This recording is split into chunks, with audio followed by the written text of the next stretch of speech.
હું મારી પ્રસન્ન બુદ્ધિથી હું આપની સમક્ષ શિવ મહાપુરાણ ગ્રંથ નું આપને શ્રવણ કરાવીશ.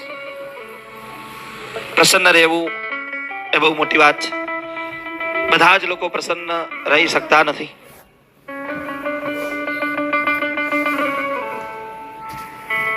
પ્રસન્ન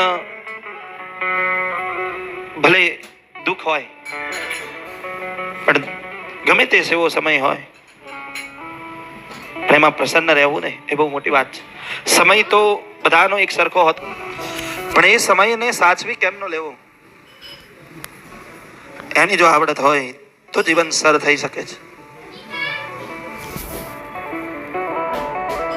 મુખ સારું હોય ને પણ પ્રસન્ન ના હોય તો, સારું મુખ હોય પણ એ મુખ ઉપર પ્રસન્નતા જ ના હોય તો એ મુખ કઈ કામનું નથી.